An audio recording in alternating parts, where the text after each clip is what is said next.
இந்த artificial intelligence வந்து காமர்ஸோட hands close பண்ணும்போது எனக்கு என்ன கிடைக்குதுங்கிறத பார்த்தேன். ஸோ இதோட பெனிஃபிட்ஸை மட்டுமே பார்த்தோம் அப்படின்னு பார்த்தீங்கன்னா, virtual voice assistant.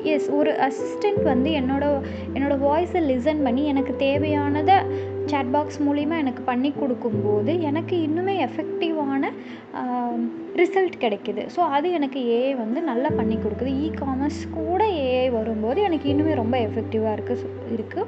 Next personalised product recommendation. நான் அந்த ப்ராடக்டை வாங்குகிறேன் அப்படின்னா அந்த ப்ராடக்ட் மட்டுமே இல்லாமல் அதுக்கு கீழே இன்னும் கிடைக்கக்கூடிய ரெக்கமெண்டேஷன் மூலிமா எனக்கு அதே ப்ராடக்ட் அதை விட இன்னும் கம்மி ரேட்டில் கிடைக்கலாம், இல்லை நான் எக்ஸ்பெக்ட் பண்ண ப்ராண்டை விட இன்னும் நல்ல ப்ராண்ட் கூட கிடைக்கலாம். ஸோ நான் அந்த ப்ராடக்ட்டுக்காக இன்னும் ஆஃபர்ஸ் கூட எனக்கு சேர்ந்து கிடைக்கலாம். ஸோ அது கிடைக்கும்போது இன்னும் எனக்கு ரொம்ப யூஸ்ஃபுல்லாக இருந்திருக்கும். Next creation of a virtual shopping experience. நான் விர்ச்சுவலாக ஒரு ஷாப்பில் போய் பார்த்து டச் பண்ணி ஃபீல் பண்ணி பண்ணக்கூடியது வந்து ஷாப்பில் மட்டும்தான் கிடைக்கும். த்ரூ ஆன்லைனில் என்னால் கண்டிப்பாக பண்ணவே முடியாது. ஸோ அப்படிங்கும்போது அந்த ஃபீலையுமே வந்து இந்த ஆர்டிஃபிஷியல் இன்டெலிஜென்ஸ் காமர்ஸ்குள்ளே இம்ப்ளிமெண்ட் பண்ணும்போது எனக்கு கிடைக்குது அப்படின்னு சொல்லியிருக்காங்க. ஸோ இந்த சைடில் பார்த்தீங்கன்னா அந்த பிக்சரில் நான் வந்து எக்ஸ்பிளைன் பண்ணி கொடுத்துருப்பேன். என்னென்னு பாருங்கள். Custom centric search. நான் வந்து சர்ச் ஆப்ஷனே வந்து வாய்ஸ்லேயும் டெக்ஸ்ட்லேயும் மெசேஜ்லேயும் கொடுக்கும்போது எனக்கு அவங்க இன்னுமே சர்ச் பண்ணக்கூடியது ப்ராடக்ட்ஸ் வந்து இன்னும் வைடாக போகுது. Next retarget positional customers. இன்னுமே எனக்கு டார்கெட் ஆஃப் கஸ்டமர்ஸ் வந்து இன்னும் நிறையா வருவாங்க. ஸோ ஒரு ப்ராடக்ட் அவங்க வந்து சாட்டிஸ்ஃபைட் ஆகிட்டாங்க அப்படின்னா ஆட்டோமேட்டிக்காக இந்த ஃபார்முலேஷன் யூஸ் பண்ணும்போது எனக்கு இன்னுமே டார்கெட் ஆஃப் ஆடியன்ஸ் இன்னும் நிறைய கிடைப்பாங்க. Next creative effective sales process. என்னோடய சேல்ஸ் ப்ராசஸை வந்து என்னால் இம்ப்ரூவ் பண்ணிக்க முடியும். 10 பீப்புள்ஸ் வாங்கக்கூடிய பிளேஸில் இன்னும் என்னுடைய எஃபெக்ட்ஸ்னஸ் மூலயமா இன்னும் 10 பீப்புள்ஸை என்னால் ஆட் பண்ணி என்னோடய சேல்ஸோட ரேட்டை என்னால் இன்க்ரீஸ் பண்ணிக்க முடியும். Next personalised experience with mobile.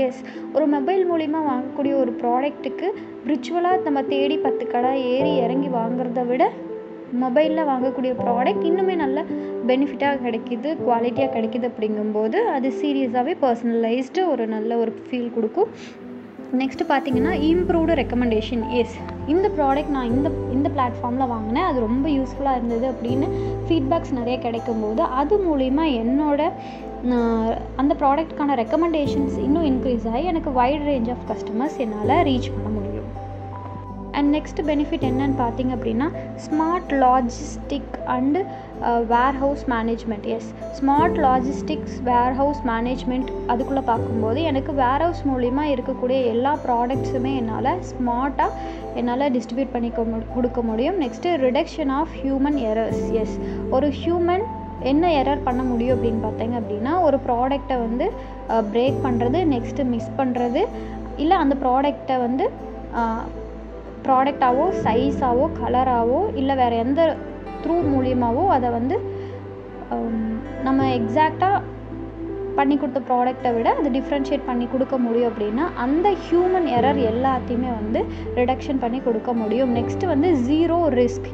நான் ஒரு ப்ராடக்ட் வாங்குறதுக்காக நான் இந்த பிளேஸ் போய் நான் ரிஸ்க் எடுக்கணுமா, எனக்கு ட்ராவல் அலவன்சஸ் வந்து இது பண்ணி கம்யூனிகேட் பண்ணணுமா, நான் இங்கேருந்து நான் இந்த டைமை அலாட் பண்ணி நான் போகணுமா அப்படின்னு இருக்கக்கூடிய லேசி கஸ்டமர்ஸ்க்கு வந்து இந்த ஆர்டிஃபிஷியல் இன்டெலிஜென்ஸும் காமர்ஸும் கண்டிப்பாக வந்து ஒர்க் பண்ணி கொடுக்கும். நெக்ஸ்ட்டு பார்த்திங்க அப்படின்னா இந்த பிக்சரில் இன்னும் கொஞ்சம் ஆர்டிஃபிஷியல் இன்டெலிஜென்ஸ் அமேசானில் என்ன ஒர்க் பண்ணுது அப்படிங்கிற இன்னும் எக்ஸ்ட்ராடினரி பண்ணி கொடுத்துருக்கேன்.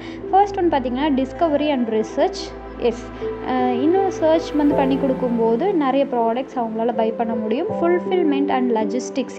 அவங்களோட ஃபுல் சாக்ரிஃபைஸாக ஒரு ப்ராடக்டை பர்ச்சேஸ் பண்ண முடியும். Next enhancing existing products.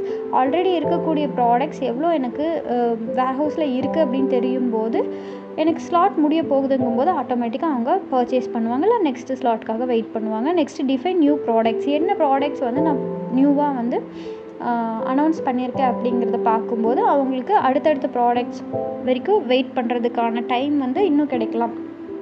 Next bring machine learning to all. Full and full throughout மெஷினே ஒரு கஸ்டமரை ஹேண்டில் பண்ணும்போது எரர் ரிடக்ஷன் கண்டிப்பாக கிடைக்கும். ஹியூமனோட பாசிபிலிட்டிஸும் ப்ராமிசஸும் இல்லாமல் போயிடும். நெக்ஸ்ட் பெனிஃபிட் என்னன்னு பார்த்தீங்க அப்படின்னா 24/7 அவைலபிலிட்டி. எஸ், இந்த அப்ளிகேஷன் இந்த டைம் மூலியம் மட்டும்தான் ஒர்க் பண்ண முடியுமா, இந்த டைம் மட்டும்தான் எனக்கு கொரியர் ரிசீவ் பண்ண முடியுமா அப்படின்னு பார்த்தா மேக்ஸிமம் எல்லோரும் டே டைமில் அவைலபிளாக இருப்பாங்க. பட் இந்த ரிசோர்ஸ் வந்து இன்னுமே 24/7 அவைலபிலிட்டி கொடுக்கறதுனால நம்ம எப்போ எந்த இடத்துலேருந்து வேணாலும் நம்மளோட ஆர்டர்ஸை ப்ளேஸ் பண்ணிக்கலாம். Next digital assistance. எஸ், ஒரு டிஜிட்டலான ஒரு அசிஸ்டன்ட் நம்மளுக்கு ஒரு ஹியூமனை விட எஃபெக்டிவான ஒரு ரிசல்ட் கொடுக்கறதுக்கு இந்த ஏஐ கண்டிப்பாக யூஸ் ஆகும். Next new inventions. எஸ், இது ஒரு நியூ இன்வென்ஷனாக இருக்கிறனால எல்லோரும் இதை லைக் பண்ணுவாங்க, இன்னும் கொஞ்சம் ட்ரை பண்ணணும் அப்படிங்கிறது அவங்களுக்கு கிடைக்கும். Next daily applications. Yes, day to day அப்ளிகேஷன்ஸில் நம்மளுக்கு கிடைக்கக்கூடியதை விட இதில் இன்னும் ஃபீச்சர்ஸ் இன்னும் எக்ஸ்ட்ரா கொடுக்கறதுனால இது வந்து இன்னும் எஃபெக்டிவாக ரீச் ஆகும் சான்சஸ் இருக்குது. Next disadvantages of AI system is that they are hacking and other cyber attacks. Yes, நம்ம சைபர் அட்டாக்ஸ் வராமல் இருக்கிற மாதிரி தான் நம்ம ஒரு ஏஐ ஃபார்முலேட் பண்ணுவோம். ஸோ அதை மீறி நம்மளுக்கு வரதுக்கு சான்சஸ் கிடையாது. மேபி வந்துச்சுன்னா அது ஒரே ஒரு டிஸ்அட்வான்டேஜ் மட்டும்தான் இந்த ஏஐயில் இருக்குமே தவிர வேறு எந்த விதமான டிஸ்அட்வான்டேஜும் கஸ்டமர் ஹேண்டில் பண்ணுறதுக்கான ஒரு டிஃபிகல்ட்டியாக இருக்காது.